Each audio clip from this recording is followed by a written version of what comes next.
أعوذ بالله من الشيطان الرجيم بسم الله الرحمن الرحيم وإذ قلنا للملائكة اسجدوا لآدم فسجدوا إلا إبليس كان من الجن ففسق عن أمر ربه أفتتخذونه وذريته أولياء من دوني وهم لكم عدو بئس للظالمين بدلا ما أشهدتم خلق السماوات والأرض ولا خلق أنفسهم وما كنت متخذ المضلين عضدا ويوم يقول نادوا شركائي الذين زعمتم فدعوهم فلم يستجيبوا لهم وجعلنا بينهم موبقا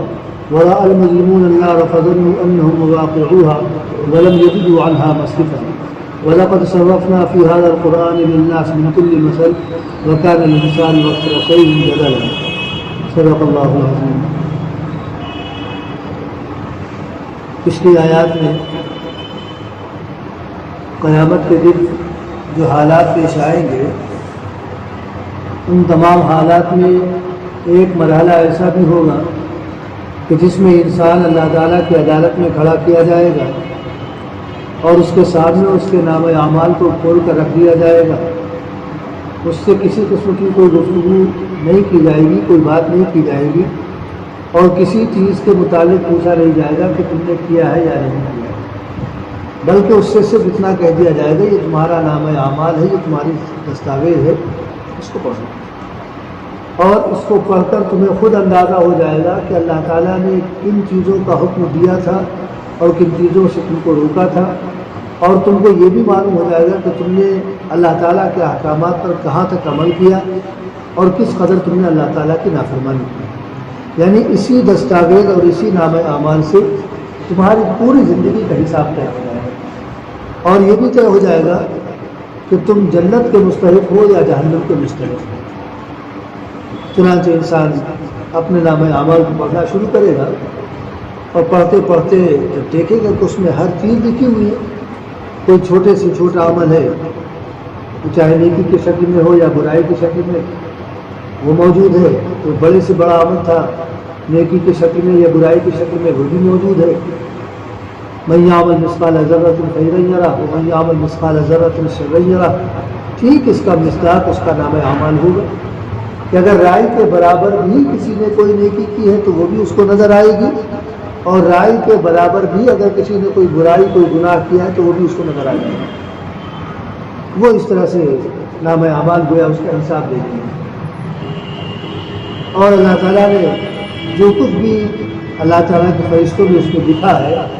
کسی کے ساتھ نہ تو انہوں نے دوستی کا کوئی معاملہ کیا ہے نہ کسی کے ساتھ دشمنی کا معاملہ کیا ہے. جو کچھ انسان نے کیا ہے وہی لکھا گیا ہے, نہ تو اس میں کمی کی گئی ہے نہ اس میں اضافہ کیا گیا ہے. جتنا کیا ہے اسی قدر لکھا ہے. اور اس طرح سے اللہ تعالیٰ نے واضح کر دیا کہ اے مخاطب یا اے نبی, آپ کا پروردگار کسی پر ظلم کرنے والا نہیں ہے, جو کچھ کیا ہے اس کے اعتبار سے ان کے ساتھ معاملہ کیا جائے گا. آگے جو بھی آیات پڑھی ہیں اس میں اللہ تعالیٰ کے احکامات کی نافرمانی جو کی جا رہی ہے اس کے متعلق بیان کیا گیا کہ یہ نافرمانی جو کی جا رہی ہے آخر وجہ کیا ہے, اور کفار مکہ کے سامنے جب حقیقت کو پیش کیا جا رہا ہے تو کیوں نہیں مان رہے. کیا وہ اس راستے کو پسند کرتے ہیں جو ان کے باپ دادا جس راستے پر چلے ہیں یا پچھلی قومیں جس راستے پر چلی ہیں جس کا انجام بڑا بھیانک قسم کا ہوا ہے؟ اگر ایسا ہی ہے تو ذرا ایک واقعہ بھی سن لیں. چنانچہ واقعہ حضرت آدم علیہ السلام کو سنایا جا رہا ہے. فرمایا کہ وَإِذْ قُلْنَا لِلْمَلَائِكَةِ اسْجُدُوا لِآدَمَ, اور لوگوں کے سامنے اس وقت کو بھی پیش کیجیے یا وہ واقعہ کو یاد دلائیے کہ جب ہم نے تمام فرشتوں سے یہ بات کہی تھی اسجدوا لآدم, آدم کو سجدہ کرو. فسجدوا الا ابلیس, تو جتنے بھی فرشتے تھے ان تمام نے سجدہ کیا لیکن ابلیس نے سجدہ نہیں کیا, شیطان نے سجدہ نہیں کیا. آدم علیہ السلام کا جب پتلا تیار ہو گیا اللہ تعالیٰ نے یہ بات کہی تھی فرشتوں سے پہلے ہی کہ انی جاعل فی الارض خلیفہ, میں زمین پر اپنا جانشین بنانا چاہتا ہوں. اور دوسری جگہ فرمایا فَإِذَا سَوَّيْتُهُ وَنَفَخْتُ فِيهِ مِنْ رُوحِي فَقَعُوا لَهُ سَاجِدِينَ, جب میں ان کا پتلا تیار کر لوں، ان کے تمام اعضاء وغیرہ درست کر لوں اور اس کے بعد ان کے اندر اپنی روح پھونک دوں، تو پھر اب تم ان کو سجدہ کرنا، فقعوا لہ ساجدین، تو ان کے لیے سجدے میں گر جانا۔ چنانچہ اسی وقت کے متعلق فرمایا کہ اسجدوا لآدم، میں نے جب فرشتوں سے کہا کہ آدم کو سجدہ کرو، فسجدوا، فرشتوں کی مجال نہیں تھی کہ اللہ تعالیٰ کے حکم سے ذرا بھی سرکاری کرتے، ذرا بھی اس کے حکم کی خلاف ورزی کرتے۔ پہلی صف کے فرشتے سے لے کر آخری صف کے فرشتے نے آدم علیہ السلام کو سجدہ کیا، اس کنارے سے لے کر اس کنارے تک، اور اس صف سے لے کر آخر کے صف تک جتنے بھی فرشتے تھے اس موقع پر موجود، ان تمام فرشتوں نے سجدہ کیا۔ بلکہ اگر یہ کہا جائے کہ اس کائنات میں اگر کچھ فرشتے اللہ تعالیٰ کے حکم سے کچھ کام کر رہے تھے تو ان کو بھی حاضر کر دیا گیا تھا اور ان سے بھی سجدہ کرا دیا گیا۔ فسجدوا الا ابلیس، لیکن ابلیس جو ان فرشتوں کے درمیان تھا، اور اس کا مقام و مرتبہ اس بات سے اندازہ ہوتا ہے کہ کیا تھا اللہ تعالیٰ کے نزدیک یا فرشتوں کے درمیان، کہ یہ معلم الملکوت کہلاتا تھا، فرشتوں کا بھی استاد تھا، اور اس نے بڑی عبادت کی تھی اللہ تعالیٰ کی، آسمان پر رہتے ہوئے بڑی اللہ تعالیٰ کی اطاعت، بڑی عبادت، کہ فرشتوں سے بھی گویا ایک طرح سے عبادت میں آگے بڑھا ہوا تھا، اتنی زیادہ اس کی عبادتیں تھیں۔ لیکن جب اللہ تعالیٰ نے آدم علیہ السلام کے لیے حکم دیا کہ تمام فرشتے سجدہ کریں، تو اس ابلیس نے سجدہ نہیں کیا تھا۔ اب یہاں پر یہ بات سوال پیدا ہوتا ہے کہ ابلیس کو حکم ہی نہیں دیا گیا تھا سجدہ کرنے کا، تو پھر دو ایسا ہوا، فرشتوں سے اللہ تعالیٰ نے کہا تھا وَإِذْ قُلْنَا لِلْمَلَائِكَةِ، ہم نے فرشتوں سے کہا کہ وہ سجدہ کریں۔ دراصل معاملہ یہ ہے کہ فرشتوں سے کہا تو ضرور گیا، لیکن فرشتے جو اس کائنات کا انتظام چلا رہے تھے اللہ تعالیٰ کے حکم سے، یہ چلاتے آج بھی چلاتے ہیں، زمین کا نظام چلا رہے ہیں، آسمان کا نظام چلا رہے ہیں، ہوا ہے، پہاڑ ہے، سمندر ہے، دریا ہے، تمام چیزوں کا نظام اللہ تعالیٰ نے ان کے ہاتھ میں دے رکھا ہے، لیکن اللہ تعالیٰ کے حکم کے ٹھیک مطابق عمل کرتے ہیں، اس کے خلاف نہیں کرتے۔ اپنے طور پر کچھ کرنا چاہے تو کسی فرشتے کی مجال نہیں ہے کہ اپنے طور پر کوئی کام کر سکے، اپنے طور پر وہ ایک پتے کو بھی نہیں ہلا سکتا ہے، اپنے طور پر ہوا کا رخ نہیں موڑ سکتا ہے، اپنے طور پر سمندروں کے سلسلے میں یا پہاڑوں کے سلسلے میں کوئی فیصلہ نہیں کر سکتا، چاہے کتنا ہی بڑا فرشتہ کیوں نہ ہو۔ ہاں، اللہ تعالیٰ کا جو حکم ہوتا ہے ٹھیک اس کے مطابق عمل کرتا ہے۔ تو چونکہ اس پوری کائنات کا نظام فرشتوں کے ہاتھوں میں تھا، تو فرشتوں کو کہہ کر اللہ تعالیٰ نے اس پوری کائنات میں جتنی بھی مخلوق تھی اور جس قدر بھی فرشتوں کے ماتحت آ رہے تھے سب کے سب، ان تمام کو حکم دیا جا رہا تھا۔ ظاہر ہے کہ جب حاکم کو حکم دیا جا رہا تو ماتحت خود بخود اس میں آ جاتا ہے۔ فرشتے حاکم تھے اس کائنات کے اندر، اور ان کی محکوم تھی تمام مخلوقات، وہ چاہے جانوروں کی شکل میں ہو، چاہے شجر کی شکل میں ہو، چاہے حجر کی شکل میں ہو، چاہے ہوا کی شکل میں ہو، چاہے سمندر اور پہاڑ کی شکل میں ہو، یا ابلیس وغیرہ کی شکل میں ہو، کسی بھی شکل میں ہو، وہ ساری مخلوقات فرشتوں کے ماتحت بنی ہوئی تھی، کیونکہ فرشتے ہی اس کائنات کے اندر کام کر رہے تھے۔ لہٰذا فرشتوں کے واسطے سے تمام مخلوقات کو حکم دے دیا گیا تھا، اور واقعہ یہ کہ ساری مخلوق نے آدم علیہ السلام کو سجدہ کیا، صرف فرشتوں نے سجدہ نہیں کیا، شجر نے، حجر نے، پہاڑ نے، سمندر نے، تمام چیزوں نے سجدہ کیا تھا۔ اب سجدے کی نوعیت کیا تھی وہ اللہ تعالیٰ جاننے والا ہے، ہر چیز کا اپنا اپنا انداز ہوتا ہے سجدے کا۔ اللہ تعالیٰ نے فرمایا وَإِن مِّن شَيْءٍ إِلَّا يُسَبِّحُ بِحَمْدِهِ، زمین پر کوئی ایسی چیز نہیں ہے جو اللہ تعالیٰ کی حمد و ثنا اور اس کی تسبیح نہ بیان کرے۔ ہم آپ تسبیح بیان کرتے ہیں، سبحان اللہ کہتے ہیں، الحمدللہ کہتے ہیں۔ پہاڑ کی تسبیح کیا یہی سبحان اللہ ہے؟ ہواؤں کی تسبیح کیا یہی سبحان اللہ ہے؟ جانوروں کی تسبیح کیا یہی سبحان اللہ ہے؟ پانی کی تسبیح یہی سبحان اللہ ہے؟ ہرگز ان کی یہ تسبیح ہے، ان کی تسبیح دوسرے انداز سے ہے، سورج کی، چاند کی، ستاروں کی، سیاروں کی، آسمان کی، زمین کی، ان سب کی تسبیح اپنے اپنے انداز سے ہے۔ وہ تسبیح اپنے انداز میں بیان کر رہے ہیں، ہم تسبیح اپنے انداز سے بیان کرتے ہیں۔ لہٰذا زمین نے سجدہ کیا، آسمان نے سجدہ کیا، یا اسی طرح سے پہاڑوں نے اور دریا نے اور سمندر نے اور پیڑوں نے اور پودوں نے اور پھولوں نے اور پتیوں نے سب نے سجدہ کیا۔ تو ان کا سجدہ یہی تھا جس طرح سے ہم اور آپ سجدہ کرتے ہیں کہ سر زمین پر رکھا، ہاتھوں کے درمیان چہرہ اور دونوں گھٹنے بھی زمین پر ٹکے ہوئے ہیں، دونوں کندھے بھی زمین پر ٹکے ہوئے ہیں، کیا اسی انداز سے نہیں،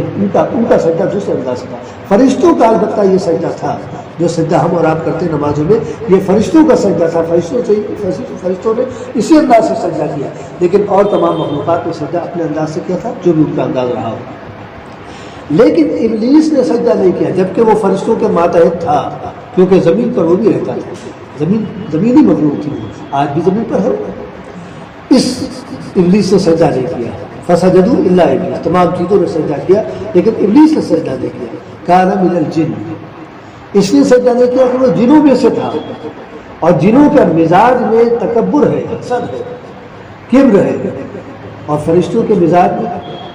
عاجزی ہے، انکساری ہے۔ تو عاجزی اور انکساری والی ساری مخلوقات ہیں، صرف جن کو چھوڑ کر، ابلیس کو چھوڑ کر، لہذا سب نے عاجزی اختیار کی، سب نے سجدہ کیا، اور اس نے تکبر میں مبتلا ہو کر سجدے سے انکار کر دیا۔ اب یہاں ایک دوسرا سوال یہ پیدا ہوتا ہے کہ آدم علیہ السلام کو سجدہ کون سا کیا گیا تھا؟ کیا نماز والا جو سجدہ ہوتا ہے وہ سجدہ کیا گیا تھا، یا کسی اور قسم کا کوئی سجدہ تھا؟ کیونکہ سجدہ کسی بھی غیر اللہ کے لیے جائز نہیں، حرام ہے۔ اللہ تعالیٰ کے لیے صرف سجدہ ہے، کسی مخلوق کے لیے سجدہ نہیں ہے۔ ایک مرتبہ کا واقعہ ہے کہ نبی کریم صلی اللہ علیہ وسلم نے صحابہ کرام کی ایک جماعت کو کسی علاقے میں بھیجا، سب کے سب جا رہے تھے، تو وہاں انہوں نے دیکھا کہ جو ان کا اس علاقے کا، آج کے زمانے میں ہم یہ کہہ سکتے ہیں پردھان، سردار وغیرہ وہ تھا، اور جتنے بھی لوگ تھے اس کو سجدہ کر رہے تھے۔ عربی میں اس کے لیے مرزبان کا لفظ استعمال کیا گیا حدیث میں، اس کو وہ سجدہ سب کر رہے تھے۔ تو صحابہ کرام نے دیکھا کہ اس مثال کو سجدہ کیا جا رہا ہے، جبکہ اس کی کوئی حیثیت اس اعتبار سے نہیں ہے اللہ تعالیٰ کے نزدیک۔ اللہ تعالیٰ کے نزدیک نبی کی حیثیت ہے، اور نبی پر ایمان لانے والوں کی حیثیت ہے، باقی کسی کی کوئی حیثیت نہیں، اور یہ ایمان لایا بھی نہیں ہے، اور لوگ اس کو سجدہ بھی کر رہے ہیں۔ نہ تو نبی ہے، نہ ولی ہے، نہ صحابی ہے، کچھ بھی نہیں، پھر بھی لوگ سجدہ کر رہے ہیں۔ تو صحابہ کرام کے دل میں یہ بات آئی کہ نبی ہمارے زیادہ مستحق ہے اس بات کے کہ ان کو سجدہ کیا جائے۔ چنانچہ جب وہ لوگ واپس آئے تو انہوں نے اپنا واقعہ بیان کیا کہ فلاں جگہ آپ گئے تھے اور وہاں دیکھا کہ وہ پردھان کو سجدہ لوگ کر رہے ہیں، سردار کو اپنی سجدہ کر رہے ہیں، ہم یہ سمجھتے انت احق بالسجود کہ آپ سجدے کے زیادہ مستحق ہیں، ہم آپ کو سجدہ کریں۔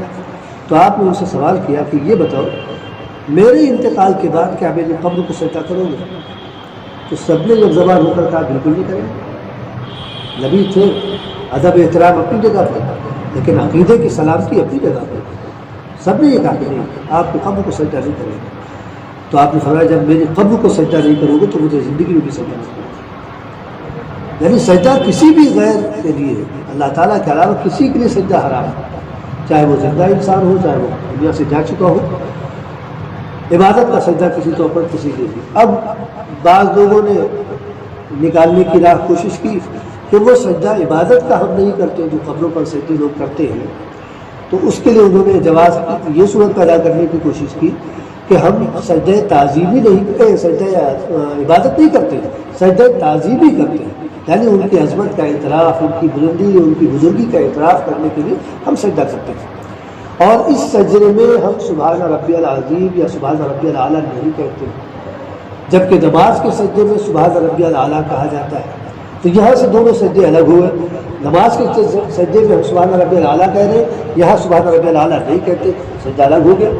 پھر ہماری نیت عبادت والے سجدے کی، نماز والے سجدے کی نہیں ہے، بلکہ ہماری نیت یہ ہے کہ یہ ولی ہیں، اللہ کے نیک بندے ہیں، ان کی عظمت، ان کی بزرگی کا نقران کرتے ہیں سجدے کے ذریعے سے۔ تو یہ بات اچھی طرح سمجھ لینا چاہیے مسئلے کے طور پر، شریعت کے طور پر، کہ آپ سجدے کی حالت میں سبحان ربی الاعلیٰ یا سبحان ربی العظیم کہیں یا نہ کہیں، وہ سجدہ ہے۔ آپ نماز پڑھ رہے ہیں، آپ نے نماز میں سجدے کی تسبیح نہیں پڑھی، سبحان ربی الاعلیٰ نہیں کہا، آپ کا سجدہ ہو گیا۔ یہ الگ بات نہیں کہ سبحان ربی الاعلیٰ کہتے تو مزید ثواب آپ کو ملتا ہے، سبحان ربی الاعلیٰ کہنے کا نہیں کہا تو اس کا ثواب نہیں ملا۔ لیکن جہاں تک سجدہ ہے تو سجدے کی جو شریعت میں سجدے کی تعریف ہے وہ یہ کہ سر اور ناک کو زمین پر رکھنا اور ہاتھوں کو اور گھٹنوں کو اور کندھوں کو زمین پر رکھنا، یہ سجدہ ہے۔ اس طرح سے جس کسی نے بھی سجدہ ادا کر لیا اس کی نماز ہو گئی، 100% ہو گئی، کسی طرح کی کوئی کمی نہیں۔ بس کمی ہے تو وہ سبحان ربی الاعلیٰ نہ کہنے کی وجہ سے وہ جو ثواب ملنا چاہیے تھا اس کا وہ نہیں ملتا۔ باقی نماز آپ کی ہو جائے گی. آپ رکوع میں سبحان ربی العظیم نہ کہیں, آپ کا رکوع ہو گیا. آپ ایک بار بھی سبحان ربی الاعلیٰ نہ کہیں, آپ کا سجدہ ہو گیا, نماز آپ کی ہوگی. تو اب یہ کہنا کہ ہم نے سبحان ربی الاعلیٰ نہیں کہا لہٰذا وہ سجدہ عبادت نہیں بنا, وہ سجدہ تعظیمی, تو سجدہ تعظیمی کی کوئی حیثیت نہیں ہوتی. اور سجدہ جو عبادت کے مشابہ ہو وہ عبادت ہی شمار کیا جائے گا. لہٰذا وہ سجدہ جو قبروں پر کیا جا رہا ہے وہ سجدہ عبادت ہی ہے, یا جو کہیے وہ سجدہ ہی ہے, اور وہی سجدہ ہے جو اللہ تعالیٰ کو کیا جاتا ہے. اس کی کوئی قسم نہیں ہے, بس ایک ہی قسم کا سجدہ ہے. اور نبی کریم صلی اللہ علیہ وسلم نے یہ بات ارشاد فرمائی, لو كنت آمرا ان يسجد لأحد لأمرت المرأة ان تسجد لزوجها. اگر میرے لیے یہ گنجائش ہوتی کہ میں کسی کو سجدہ کرنے کا حکم دے سکوں تو میں ایک عورت کو حکم دیتا کہ وہ اپنے شوہر کو سجدہ کرے. اس سے ظاہر ہوتا ہے کہ شریعت میں کسی کو بھی سجدہ نہیں ہے.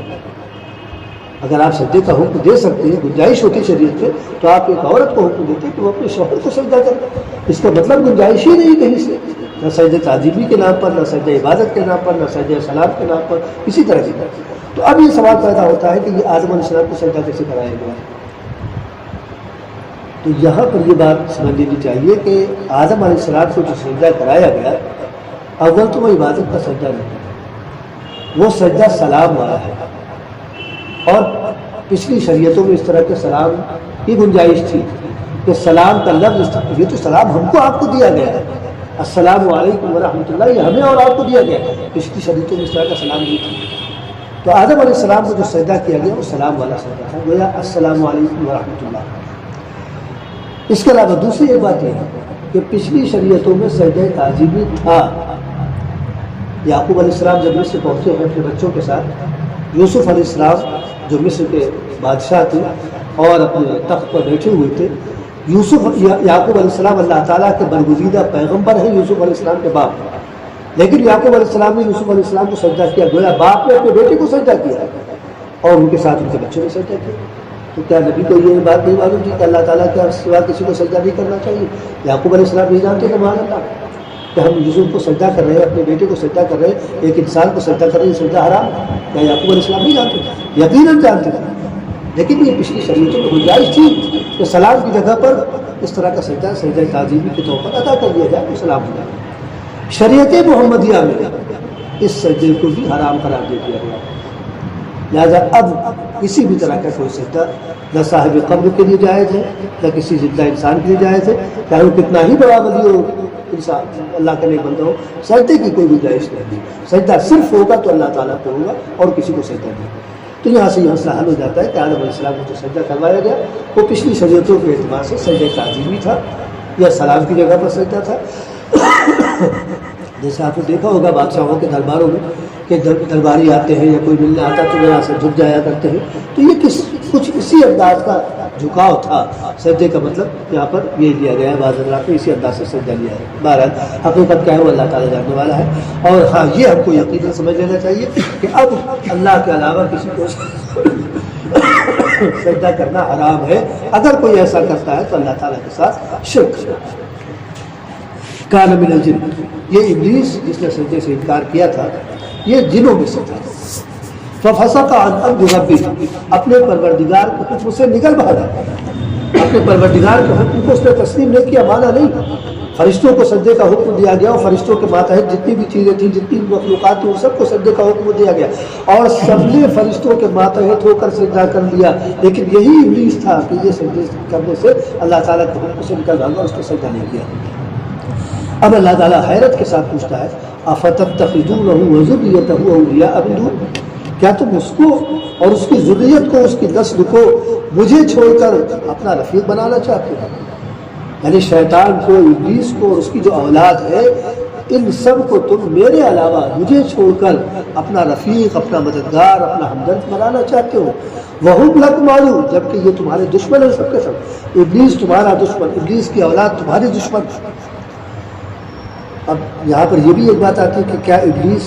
واقعی اس کی اولاد بھی ہے؟ تو رسول کے فرمان سے یہ بات معلوم ہوتی ہے کہ اس کی اولاد ہمارے وہاں جیسے بچے ہوتے ہیں اس طرح کے نہیں. اس کے وہاں انڈے سے بچے نکلتے ہیں. ایک موقع پر نبی نے فرمایا تھا کسی علاقے کے متعلق کہ وہاں ابلیس اور اس کے انڈے بچے ہیں. تو اس کا مطلب یہ ہوا کہ ابلیس جو بھی اس کا اپنے مادہ ہو وہ انڈے دیتی ہے اور اس میں سے بچے نکلتے ہیں اور وہ اس کی اولاد کہلاتے ہیں. تو اللہ تعالیٰ فرماتا ہے کہ تم ابلیس کو اور اس کی اولاد کو مجھے چھوڑ کر اپنا رفیق اور ہمدرد بنانا چاہتے ہو، جبکہ میں مہربان،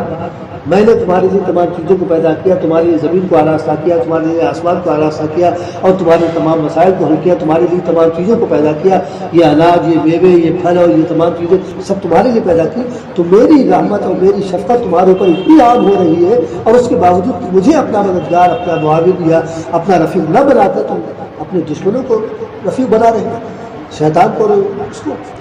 شیطان کیسے دشمن ہے؟ شیطان نے جب اللہ تعالیٰ نے اس کو اپنی رحمت سے محروم کر دیا تو اس نے یہ بات کہی کہ برملا اللہ تعالیٰ کو چیلنج کرتے ہوئے لَآتِيَنَّهُم مِّن بَيْنِ أَيْدِيهِمْ وَمِنْ خَلْفِهِمْ وَعَنْ أَيْمَانِهِمْ وَعَنْ شَمَائِلِهِمْ وَلَا تَجِدُ أَكْثَرَهُمْ شَاكِرِينَ. آپ کو جس آدم پر اور آدم کی جس اولاد پر ناز ہے، آپ سمجھتے کہ سب آپ کے فرما بردار ہوں گے، آپ کی متی بن کر رہیں گے، بڑے نیک اور بڑے صالح بن کر آپ کے پاس پہنچیں گے. تو سنیے، ہم ان کے پاس سامنے سے، پیچھے سے، دائیں سے، بائیں سے، ہر طرف سے ان پر یلغار کریں گے، ہر طرف سے ان پر ہجوم کریں گے. اور میرا چیلنج یہ ہے کہ لا تجد اکثرهم شاکرین، آپ بے شمار اپنے بندوں کو نافرمان پائیں گے. یہ دشمنی ہے شیطان کی، ہمارے آپ کے پیچھے لگا ہوا ہے کہ کس طرح سے ہم کو آپ کو برباد کر کے چھوڑ دے، کس طرح سے ہمارے آپ کے ایمان پر ڈاکہ ڈالے اور سب نکل نہیں ایمان. طرح طرح کے طریقے اس نے ایجاد کر دی،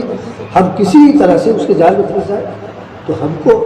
چونکہ وہ ہمارا دشمن ہے اور اللہ تعالیٰ نے کہہ دیا ان الشیطان لکم عدو مبین، آدم و حوا علیہ السلام سے یہ بات کہہ دی تھی کہ شیطان تم دونوں کا دشمن ہے، اور جب ماں باپ کا دشمن تو اس کی اولاد کا بھی تو دشمن ہے.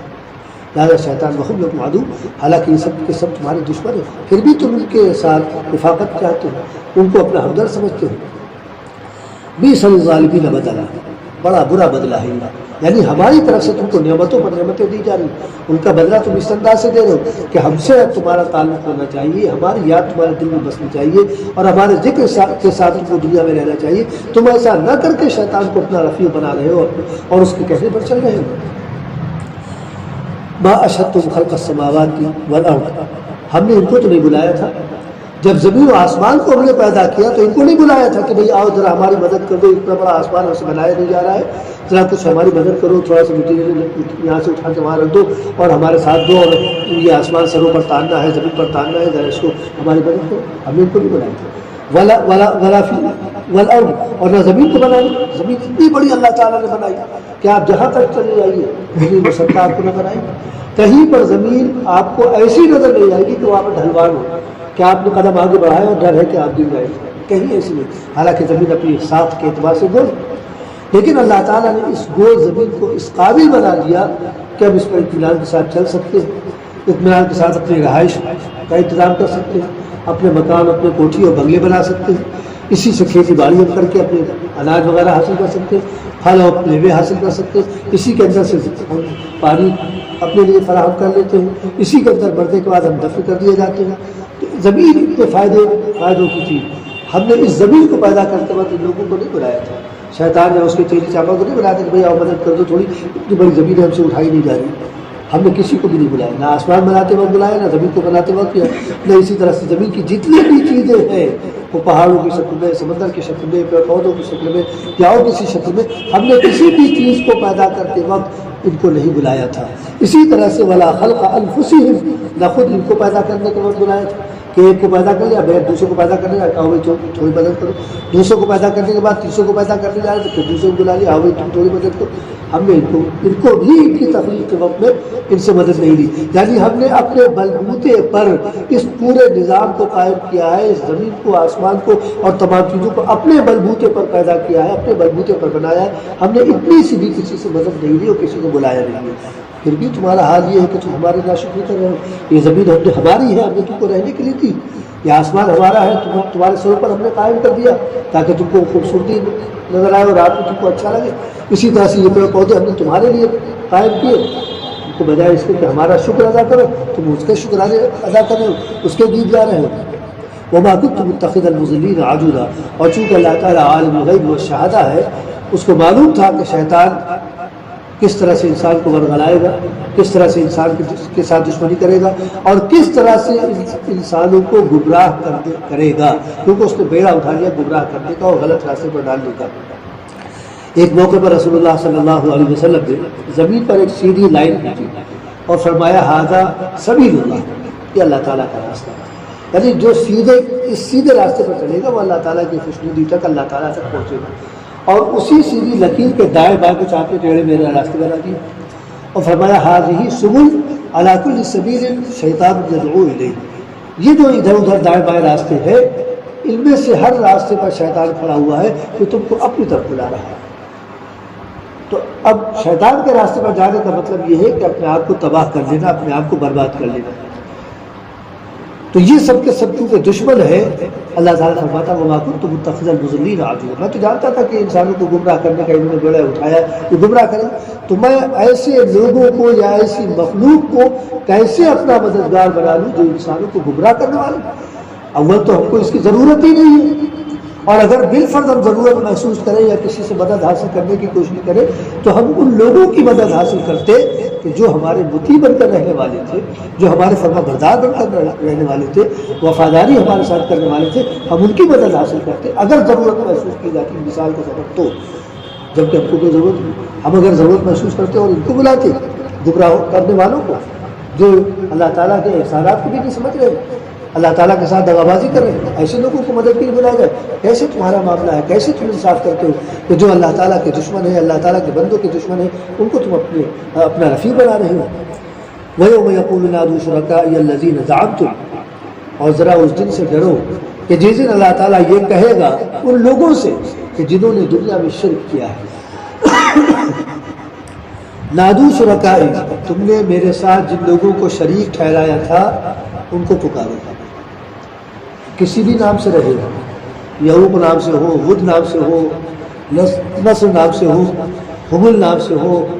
اساف اور نائلہ کے نام سے ہو، یا اور جو بتوں کے نام ہیں اپنے اپنے آج کے زمانے میں ہو یا پچھلے زمانے میں یا آئندہ زمانے میں، جس نام سے بھی جو بت ہو پکارو، تم نے میرا شریک سمجھا تھا،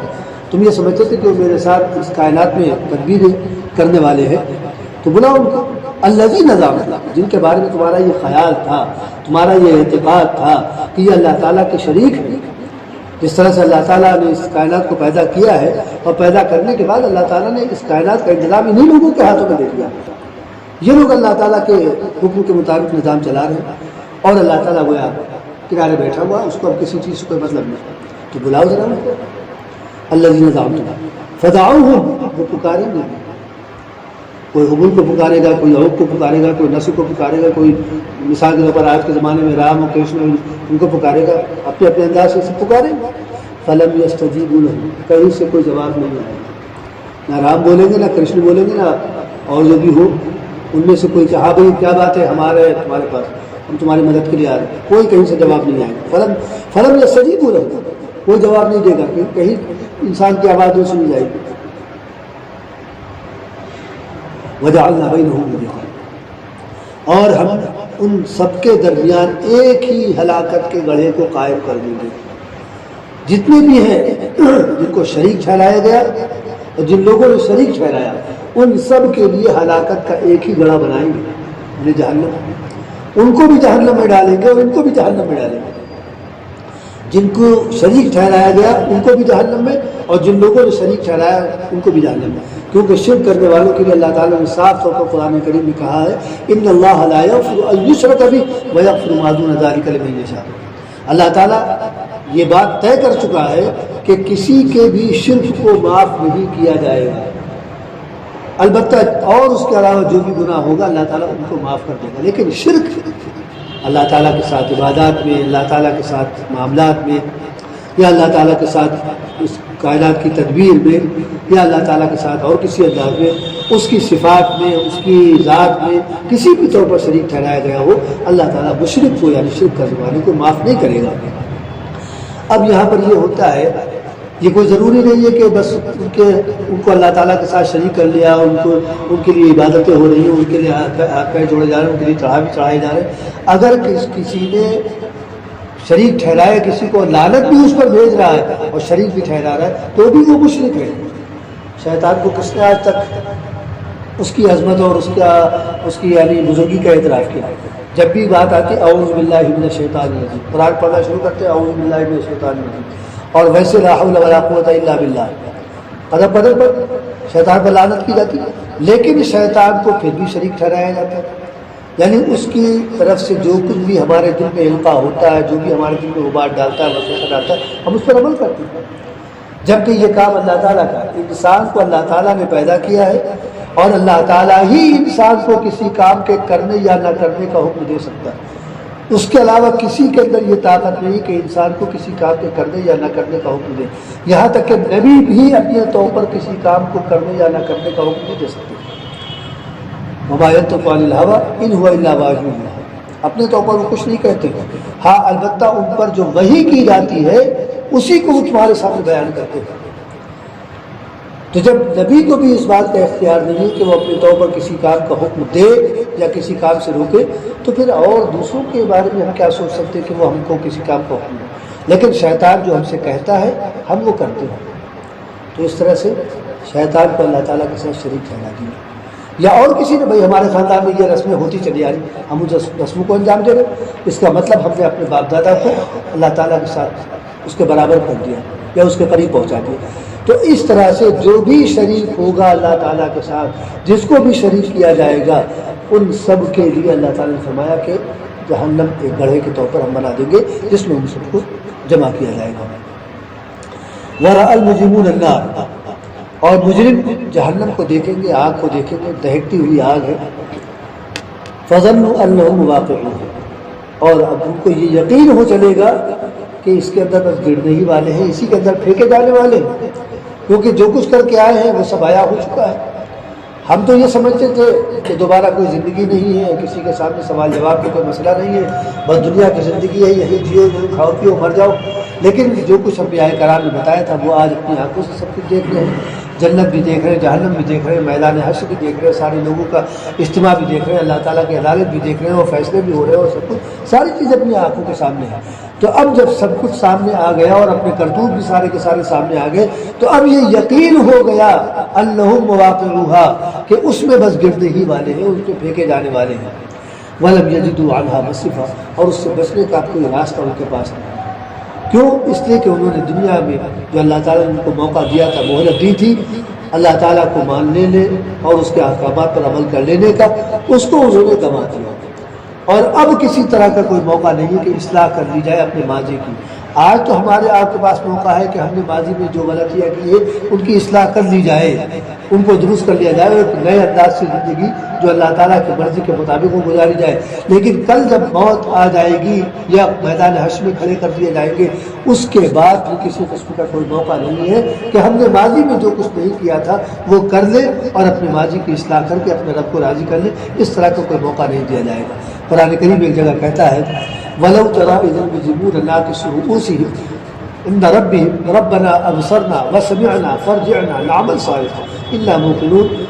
اے مخاطب کاش کہ تم مجرموں کو دیکھ لیتے کہ کس طرح سے وہ اپنے پروردگار کے سامنے اپنے سروں کو جھکائے کھڑے ہیں، یعنی اپنے حال سے وہ اس بات کا اقرار کر رہے ہیں کہ ہم مجرم ہیں، ہم نے اللہ تعالیٰ کی نافرمانی کی ہے، اور نافرمانی کے ساتھ ہم اللہ تعالیٰ کے حضور میں حاضر ہو گئے، اپنے زبان حال سے، اپنے قیافے سے وہ اس کا اظہار کر رہے ہیں۔ ناقصو رؤوسہم عند ربہم ربنا ابصرنا وسمعنا، اور یہ کہیں گے